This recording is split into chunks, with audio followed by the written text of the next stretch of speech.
orang jalan gitu. Akhirnya dia nengok ke belakang buat mastiin. Pas dia nengok ke belakang, gak taunya ada nenek-nenek yang selama ini datang di mimpi Mbak Nur. Terus tiba-tiba nenek-nenek ini tuh lari kenceng banget ke arah Mbak Nur, masuk ke badan Mbak Nur.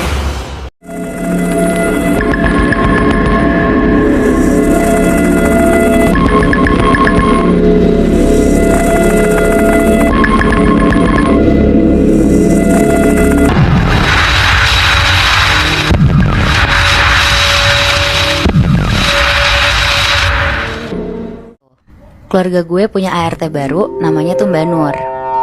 Mbak Nur ini tuh baik banget. Kalau sama gue apa-apa diceritain tuh sama dia. Sampai akhirnya Mbak Nur baru sebulan dia kerja, dia tuh ngomong kalau dia tuh suka mimpi. Tapi mimpinya tuh aneh banget. Apa? Jadi Moy, kata Mbak Nur, mimpinya itu tuh dia ngelihat nenek-nenek bongkok, tapi dia nggak tahu itu tuh siapa. Nenek-nenek ini tuh selalu berdiri ngeliatin Mbak Nur dari depan kasurnya Mbak Nur. Oh, ini mimpinya tuh juga ada di tempat yang sama berarti? Iya. Di rumahnya Nadila ini? Iya, di kamarnya si Mbak Nur ini. Oh, gue langsung ini. Tapi nih, katanya mimpi nenek-nenek ini tuh muncul setiap si Mbak Nur ini lagi dapat. Dapat kan biasanya 5-7 hari gitu ya. Nah, nenek-nenek ini tuh selalu ada 7 hari berturut-turut di mimpinya Mbak Nur ini. Sampai akhirnya setelah dia selesai dapet, dia udah gak pernah mimpiin itu lagi. Terus sebulan kemudian, waktu dia lagi dapet, pas dia lagi tidur sekitar jam 12 malam, tiba-tiba muncullah nenek-nenek ini di mimpi dia lagi. Persis sama kayak bulan lalu.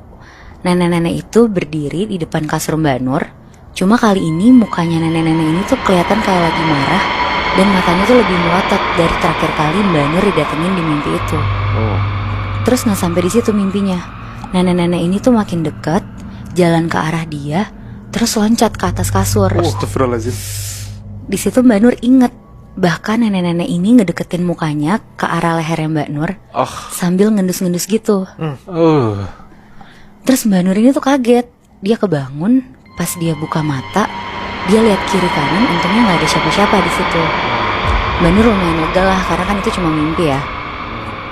Tapi ada yang aneh di malam itu. Pas Mbak Nur bangun, dia ngeliat pintu kamarnya kebuka setengah. Padahal nih ya, setiap dia tidur, dia tuh selalu tutup pintunya dan ngunci pintunya setiap malam. Anjir, berarti kebuka sendiri? Iya Moy. Nah, besokannya akhirnya ya udah Mbak Nur lanjut kerja, beberes rumah, sampai akhirnya dia lagi nyapu halaman rumah. Nyapunya nih sekitar jam 5:30 sore gitulah Moy, Bi. Menjelang maghrib. Pas lagi nyapu, tiba-tiba Mbak Nur ini kayak denger suara langkah orang jalan gitu. Akhirnya dia nengok ke belakang buat mastiin. Pas dia nengok ke belakang, gak taunya ada nenek-nenek yang selama ini datang di mimpi Mbak Nur. Terus tiba-tiba nenek-nenek ini tuh lari kenceng banget ke arah Mbak Nur, masuk ke badan Mbak Nur.